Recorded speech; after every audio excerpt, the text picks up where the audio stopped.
2017년에 저희가 센터라는 개념으로 만들어졌을 때 그 당시 가죽 패션이나 패션을 하는 사회적 기업은 딱 코이로 하나밖에 없었어요.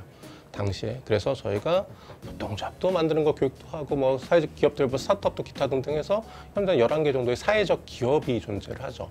그다음에 저희 파트너, 지역에서 같이 하는 파트너는 강동구 내의 파트너는 한 50개 정도의 소공인들하고 같이 하고 있고, 그다음에 그가 뭐 사회적 경제 영역에 들어와 있는 직군까지 하면 꽤 괜찮은 영역들이 있고, 또 여기서 끝나지 않거든요. 성수동이라든지 동대문이라든지 이런 것까지 연계해서 할 수 있으면 저희 한 100개 정도의 기업들이 파트너로서 같이 하고 있고요. 안녕하세요. 저는 강동구에 있는 사회적 기업 코이로 대표 홍찬욱이라고 합니다. 처음에 사회적 기업 코이로는 작은 가죽 공방 여기 시작했기 때문에 가죽공이라든 이런 수업이라든지 이런 제품들 만드는 걸로 시작을 했었는데요. 저희가 몇 년 전에 캐치플레이도 바뀌었는데, 사회적 기업이라는 코이로의 입장에서는 지역에 있는 강동구가 생각보다 많은 가죽 패션 사회적 기업들이 있어요. 이 기업들하고 같이 공동으로 기획해서 제품을 만든다거나 아니면 해외 수출 또는 같이 판로를 열어서 지역이 같이 성장할 수 있게 노력하는 사회적 기업입니다. 그러니까 사회적 경제를 하자고 사업을 시작했던 경우가 아니었어요. 일반 시장이라고 하는, 저희가 시장 쪽에서 충분히 뭔가를 재미나게 좀 하고 있는 상황이 됐었으니까 뭐 샵도 있고 뭐 공방도 있고 카페도 하고 나쁘지 않은 그냥 먹고 살 만한 상황들을 유지하고 있었던 것 중에 조금 한 구석이 부족한 거 아니에요. 좀 크게 와닿았던 게 뭐냐면, 제 하는 일에도 조금 너무 로드들이 많이 걸리고 있는 상황이었어요. 그때 강동구에 있는 사회적 경제 지원센터 분들이라든지 이런 분들하고 커피숍에 손님으로 그분들이 오셔서 많이 얘기해 보니까 그분들의 삶이라든지 지향점들이 되게 괜찮은 거예요. 그래서 저도 좀 어떻게 할 수 있을까요? 그랬던 교육들 시작된 2014년이었는데 또 사회적 경제 기업으로 또 사회적 경제 조직으로 지금까지 뭐 코이로가 되기도 하고 코이로가 하는 일인 것 같긴 합니다. 이 제품을 팔기 위해서는 조건들을 맞춰야 돼요. 예를 들어서 어느 플랫폼에 납품하기 위해서는 어느 정도 양을 갖다가 만들어낼 수 있는 생산력이 필요하고, 그 다음에 예를 들어 가죽 제품이라고 하면 가죽이 이상한 제품이 안 되거든요. 합당하게 뭐 품질, 품평이라든지 이런 것들, 서류라든지 이런 것들이 충분히 준비된 것들이 있냐. 그 다음에 제일 중요한 것들은 저는 그런 것들이 모여졌을 때 확실하게 납품할 수 있는 납품력인 것 같아요. 저희는 아마도 사회적 기업, 패션 기업으로는 거의 저희가 최초일 것 같긴 한데요. 국내에서도 별로 사례는 없는데 저희는 이제 올해도 이제 가긴 하는데, 세 번째요. 밀라노 패션 위크에 있는 미펠 레더 가방 쇼죠. 전 세계 가장 큰 가방 쇼에 초청을 받아서 가게 되고, 그 얘기인 즉슨은 전 세계에서 가방 백 중에 뭐 디자인이라든지 이런 부분에서 어느 정도 인정을 받았을 때 초청을 받을 수 있거든요. 그러니까 한국에 있는 유수의 대기업도 참가를 했다가 이제 컷 상황이었는데 저희가 유일하게 참가하는 상황이 됐었고, 저는 모든 제조산업인데 특히 패션이든 뭐든 제조산업은 혼자 할 수가 없어요.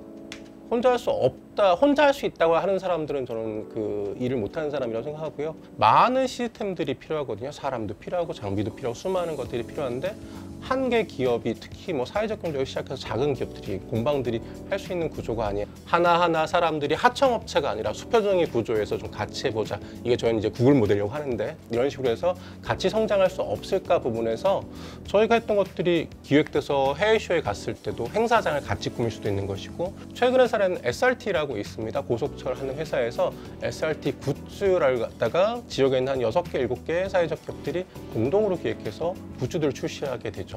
근데 그 양이 한 번 나올 때 40몇 종이 나올 수 있어요. 절대로 일반 기업도 힘든 일이에요. 근데 그 힘이 어디서 나왔냐면, 역량 있는 사회적 기업이 아니라 기업들이, 디자인 중심인 기업들이 생산력은 떨려요. 근데 모이니까 생산력 있는 기업들이라든지 소공인하고 같이 하니까 지역에도 꽤 많거든요. 이런 분들하고 같이 하니까 양산성도 나오고 디자인성도 나오다 보니까 완판을 시키네요. 시장에서는 돈으로 연결하죠. 그걸 상청, 하청이라고 나누는 거고, 사회적 경제 방식은 뭐냐면 협업. 하는 거고, 그 중간에 지역 간에 뭐 저희 같은 센터라든지 지역의 네트워크들이 있는 거죠. 뭐 나눈다 이런 표현들은, 나누면 우린 죽는데, 그러니까 틀려요.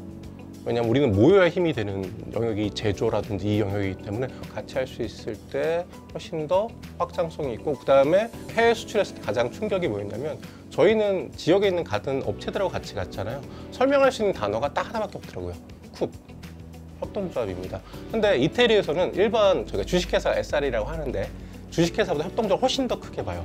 훨씬 더 뭔가 크고 단단한 조직으로 보거든요. 아, 그리고 너네들이 좀 규모가 되는구나. 규모로 봤을 때 그렇게 보는 것들이 있어서 깜짝 놀랐던 것들이 있었고, 그런 범위에서 이제 바이어들하고 미팅할 때도 정말이야 메이드 인 코리아야 정말 쿱이야 이런 질문도 굉장히 많이 받았던 것 같아요. 저는 사회적 기업도 마찬가지고 사회적 경제도 마찬가지지만 사회에서 도움받기 위해서 만들어진 곳이 아니거든요. 사회에 도움을 주기 위해서 만들어졌는데 그런 부분에서 일단 돈을 잘 벌 수 있어야 되고 진짜 협동이라는 협업을 안 해보신 경우들이 되게 많다고 제가 조금 센 소리 할 수도 있을 것 같아요. 그러면 그런 얘기를 할 수 있다. 우리는 협동하고 협업하니까 훨씬 더 세질 수 있는 것들을 갖다가 이미 한 10년이죠. 10년 동안 겪어왔거든요. 한두 개 기업들이 막 꽁냥꽁냥하다 지금 10개 몇 개 뭐 수많은 것들을 할 수 센터들도 뭐 수많은 해외도 나오고 이런 상황들이 있을 때는 흩어지면 이제 우리 힘들다는 걸 일단 배웠죠. 저희는 흩어지면 죽는데요. 네, 그런 걸로 설명드릴 수 있을 것 같은데요. 지금 할 일들은 뭐냐면 좀 더 집접지 개념들이 있어요. 서울의 제조업들이 굉장히 많은 것들이 있는데 대부분 영세하세요. 이분들하고 같이 성장하시는 다음 단계를 갖다가 준비할 수 있는 기업들이라든지 네트워크라든지 이런 팀들을 갖다 육성하고 거기까지 세팅해 주는 것까지가 제 역할일 것 같긴 하고요. 사람들한테 그게 아니라 우리께 되게 괜찮아서 뭐 괜찮고 이뻐서 샀는데 알고 보니까 사회적 기업 제품이야. 이렇게 되는 것들이 저의 미션일 것 같고요. 비전일 것 같습니다.